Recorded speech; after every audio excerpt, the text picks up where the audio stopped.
पाठ 5 छठी शताब्दी ईसा पूर्व का भारत धार्मिक आंदोलन। छठी शताब्दी ईसा पूर्व में छोटे छोटे जनपद बड़े राज्य बनने की होड़ में संघर्ष करते रहते थे। इससे प्रजा अपने को असुरक्षित महसूस करने लगी थी।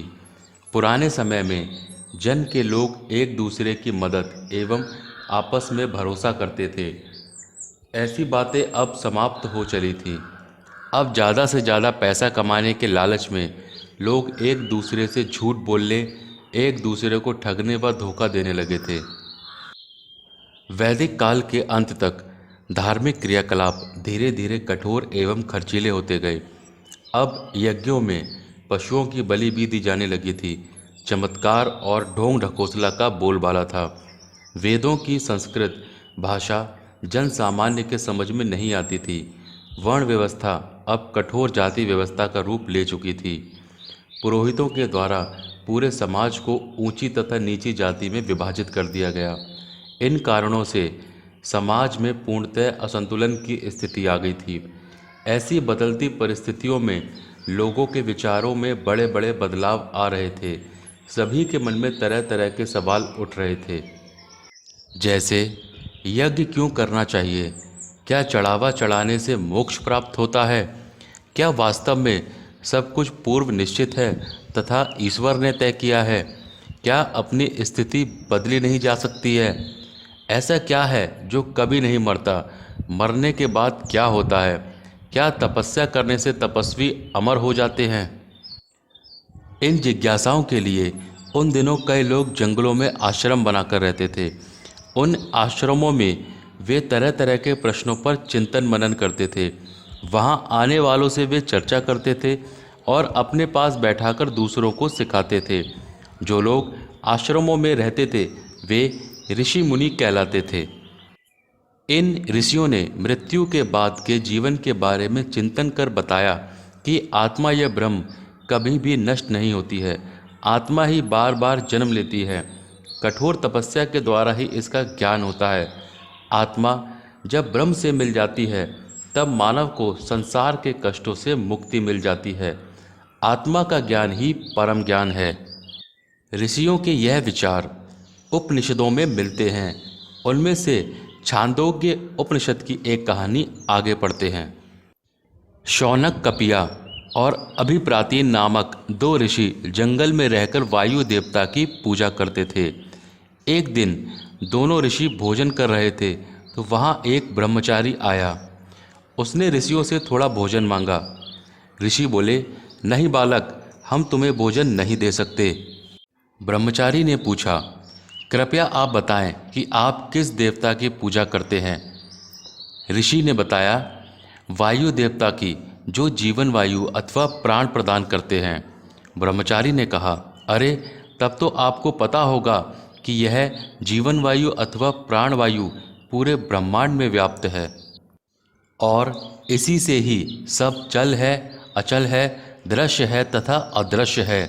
ऋषि बोले, हाँ हाँ, हमें सब पता है। ब्रह्मचारी ने पूछा, तो मान्यवर कृपया बताएं कि आप किसको भोग लगाते हैं? ऋषि ने कहा, जीवन वायु अर्थात प्राण को। यदि ब्रह्मांड में प्राण विद्यमान है तो मुझ में भी है, क्योंकि मैं भी ब्रह्मांड का ही हिस्सा हूँ कि नहीं? ऋषि बोले, अरे हाँ, क्यों नहीं। यही प्राण मुझ में है। मुझे भिक्षा न देकर क्या आप अपने वायु देवता का अपमान नहीं कर रहे हैं? और इस प्रकार ऋषियों को वास्तविक ज्ञान प्राप्त हुआ। वे अपने अज्ञान पर शर्मिंदा हुए और उन्होंने ब्रह्मचारी के साथ भोजन किया। ऋषियों मुनियों के अलावा कुछ और लोग भी ज्ञान की खोज में लगे थे, जो एक स्थान पर नहीं रहते थे। कई राजा भी इन ऋषियों की तरह चिंतन में आगे थे। वे घर त्याग कर गाँव-गाँव, जंगल जंगल, शहर शहर घूमते रहते थे। ऐसे लोगों में महावीर और गौतम बुद्ध बहुत प्रसिद्ध हुए। महावीर स्वामी जैन धर्म के 24वें तीर्थंकर यानी कि महापुरुष थे।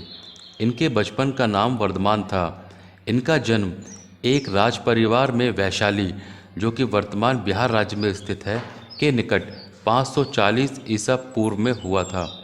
सत्य और शांति की खोज में इन्होंने कठोर तप करने का मार्ग अपनाया। इन्होंने 30 वर्ष की अवस्था में घर छोड़कर कठिन तपस्या की और अपनी इंद्रियों पर विजय प्राप्त कर लेने के कारण वे महावीर और जिन अर्थात विजेता कहे गए। स्वयं ज्ञान प्राप्त करने के बाद दूसरों की भलाई के लिए उन्होंने अपने सिद्धांतों का प्रचार प्राकृत भाषा में किया, जो उस समय आम लोगों की बोलचाल की भाषा थी। महावीर स्वामी के अनुसार मनुष्य का सबसे बड़ा लक्ष्य जन्म मरण के चक्कर से मुक्त होकर कैवल्य यानी कि मोक्ष को प्राप्त करना है। ऋषभदेव जैन धर्म के संस्थापक एवं प्रथम तीर्थंकर थे। जीवन के विकास के लिए उन्होंने मन, वचन और कर्म से शुद्ध रहकर 3 बातों को मानने पर विशेष बल दिया: सही बातों में विश्वास, सही बातों को ठीक से समझना और उचित कर्म। जैन धर्म में इन्हें त्रिरत्न यानी कि 3 रत्न कहा जाता है। महावीर स्वामी ने अच्छे व्यवहार व आचरण के लिए 5 महाव्रतों का पालन करने के लिए कहा। ये महाव्रत हैं: जीवों को ना मारना, सच बोलना, चोरी ना करना, अनुचित धन ना जुटाना तथा इंद्रियों को वश में रखना। महावीर स्वामी के कैवल्य के लगभग 2 शताब्दियों बाद उनके जैन अनुयायी 2 संप्रदायों में बंट गए: श्वेतांबर अर्थात सफ़ेद कपड़े पहनने वाले और दिगंबर अर्थात निर्वस्त्र रहने वाले। महात्मा बुद्ध गौतम बुद्ध को महात्मा बुद्ध के नाम से जाना जाता है। महात्मा बुद्ध बौद्ध धर्म के संस्थापक थे। इनका जन्म ईसा से 563 वर्ष पूर्व नेपाल में कपिलवस्तु के निकट लुम्बिनी नामक स्थान में हुआ था। उनके पिता शुद्धोदन शाक्य गणराज्य के राजा थे। महात्मा बुद्ध के बचपन का नाम सिद्धार्थ था। एक बार जब सिद्धार्थ अपने रथ पर बैठकर घूमने जा रहे थे तो रास्ते में एक वृद्ध को देखकर अपने सारथी से उसके बारे में पूछा: चन्ना, यह कौन है? इसके बाल सफ़ेद हैं, यह कमज़ोर दिखाई देता है, इसके शरीर में झुर्रियाँ क्यों हैं? चन्ना ने बताया, यह एक वृद्ध है, अधिक आयु होने की वजह से यह ऐसा है।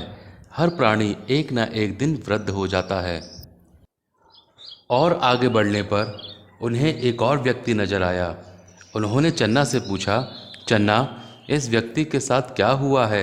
यह क्यों रो रहा है? चन्ना ने बताया, यह बीमार है, यह दर्द के कारण रो रहा है। जीवन में हर व्यक्ति कभी न कभी बीमार अवश्य होता है। सिद्धार्थ ने कहा, क्या मैं भी? चन्ना ने कहा, जी हाँ, आप भी एक ना एक दिन बीमार जरूर होंगे। और आगे जाने पर उन्हें एक और दृश्य नजर आया। उन्होंने चन्ना से पूछा, यह लोग इस व्यक्ति को ऐसे क्यों ले जा रहे हैं? चन्ना ने बताया, इस व्यक्ति की मृत्यु हो चुकी है। जो भी इस संसार में पैदा होता है उसकी एक ना एक दिन मृत्यु अवश्य होती है। उन्हें एक और दृश्य नजर आया। उन्होंने चन्ना से कहा, रुको चन्ना, यह कौन है? यह बहुत शांत दिखाई देता है, यह एकदम अलग दिखाई देता है उन लोगों से जिन्हें मैंने अभी देखा था। चन्ना ने बताया, यह एक साधु है। इसने अपने जीवन के यथार्थ को समझने के लिए सारे सुखों और दुखों का त्याग कर दिया है। यह सब देखकर वह बहुत परेशान और दुखी हुए। उन्होंने अपने सारे जेवरात उतार कर अपने सारथी को दे दिए। वे जीवन और मृत्यु से छुटकारा पाने की बात सोचने लगे। उन्होंने चन्ना से कहा, चन्ना, तुम यह सब लेकर वापस कपिलवस्तु लौट जाओ। सिद्धार्थ अपने बेटे राहुल और पत्नी यशोधरा को छोड़कर साधु वेश धारण कर जीवन के यथार्थ को समझने के लिए निकल पड़े। सच्चे ज्ञान और शांति की खोज के लिए उन्होंने काफ़ी दिनों तक कठिन तपस्या की, परंतु उनको इससे शारीरिक कष्ट ही हुआ और उन्होंने इस रास्ते को छोड़ दिया। वे बहुत दिनों बाद बिहार प्रांत के गया स्थान पर ऋषियों के पास पहुँचे, जहाँ उन्हें ज्ञान प्राप्त हुआ। यहाँ जब वे पीपल के वृक्ष के नीचे ध्यान लगाए बैठे थे तो उन्हें मनुष्य के दुखों का कारण और उनसे छुटकारा पाने के उपाय का ज्ञान प्राप्त हुआ और वे बुद्ध अर्थात जागा हुआ कहलाए। ज्ञान प्राप्ति के पश्चात महात्मा बुद्ध ने सर्वप्रथम अपना उपदेश सारनाथ उत्तर प्रदेश में दिया था। उन्होंने मध्यम मार्ग यानी कि बीच का रास्ता अपनाने की शिक्षा दी, जिसका अर्थ होता है ना तो विलासिता और ना तो अधिक कठोर तप। महात्मा बुद्ध ने 4 आर्य सत्य को माना है। दुख है, दुख का कारण है, दुख दूर करने का उपाय भी है। दुखों के दूर करने का उपाय अष्टांगिक मार्ग है। एक दिन कृष्णा गौतमी नामक स्त्री अपने मृत्यु प्राप्त पुत्र को लेकर बुद्ध के पास आई और बोली, महात्मन, कृपया मेरे इस पुत्र को जीवित कर दें, यह मेरा इकलौता पुत्र है। गौतम बुद्ध बोले, रो नहीं, जैसा मैं कहता हूँ वैसा करो। तुम मुझे उस घर से एक मुट्ठी सरसों के बीज ला कर दो जहाँ पर कभी भी किसी की भी मृत्यु नहीं हुई हो, तब मैं तुम्हारे पुत्र को जीवित कर दूंगा। कुछ देर बाद कृष्णा गौतमी निराश होकर वापस बुद्ध के पास आई और बोली, हे महात्मा, मुझे कोई ऐसा घर नहीं मिला जहाँ किसी की मृत्यु ना हुई हो। गौतम बुद्ध बोले, मेरे बच्चे, जो भी पैदा होता है उसकी मृत्यु अवश्य होती है। जीवन में अंततः कुछ भी नहीं किंतु दुख है।